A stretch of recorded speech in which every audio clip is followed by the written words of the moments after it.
இப்ப இதே மாதிரியான ஒரு சினாரியோ தமிழ்நாட்டிலையும் எஸ்ஐஆர் மாதிரியான ஒரு விஷயத்தை தேர்தல் ஆணையம் இம்ப்ளிமெண்ட் பண்ணா எவ்வளவு பேரு பாதிக்கப்படுவாங்க?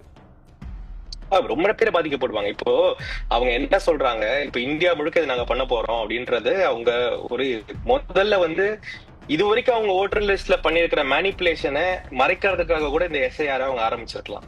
ஏன்னா சடனா யாருமே அனௌன்ஸ் பண்ணாத, யாருக்குமே தெரியாத ஒரு எஸ்ஐஆர் என்பது ஒரு பெரிய பெரிய exercise. It is not an easy exercise.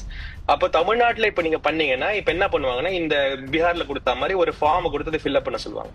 அதுக்கப்புறம் இந்த கடைசி எஸ்ஐஆர்ல இருந்து யார் யார் உள்ள வந்திருக்கீங்களோ நீங்க உங்களுடைய சான்றிதழ்களை கொடுத்து அதை ப்ரூவ் பண்ணணும் அப்படின்றாங்க. இப்போ தமிழ்நாடு மாதிரி இடங்கள்ல சில சான்றிதழ்கள் இருக்கும். அப்ப கூட உங்க அப்பாவுக்கோ உங்க தாத்தாவுக்கோ சான்றிதழ்கள் போய் எங்க நீங்க தேடுவீங்க? அவங்க பிறந்த சான்றிதழ், அவங்க வாழ்ந்த சான்றிதழ். அப்ப லோக்கல் என்கொயரி பண்ணு அப்படின்னு அந்த அதிகாரிக்கே நீங்க அதிகாரத்தை கொடுத்தீங்கன்னா it is going to be a huge problem. அதாவது முன்னாடி எப்படி இருந்தது, சிம்பிளா சொல்ல போனா, நான் ஒரு ஓட்டர், நான் போய் யாருக்காவது ஃபார்ம் கொடுக்கலாம்.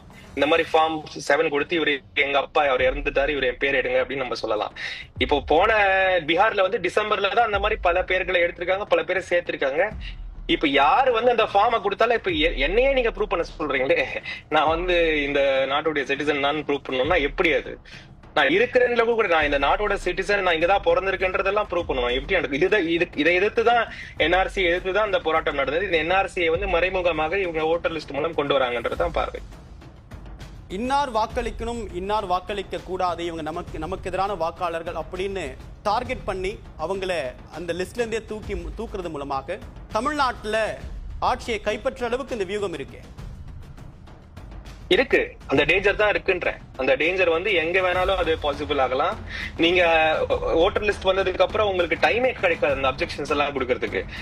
இப்ப இந்த மாதிரி பீகார் இவ்வளவு லேட்டா கொண்டு வராங்கன்னா, எப்பன்னா ஆகஸ்ட் 1 இருந்து செப்டம்பர் வரைக்கும் தான் அப்ஜெக்ஷன் டைமே. அது வரைக்கும் நீங்க அப்ஜெக்ஷன் கொடுக்க முடியலன்னா முடிஞ்சது உங்களுக்கு அது. அதுக்கப்புறம் நீங்க லீகல் பெட்டிஷன் தான் போய் ஆகணும். So it is a systematic and brutal disenfranchisement தான் சொல்லணும்.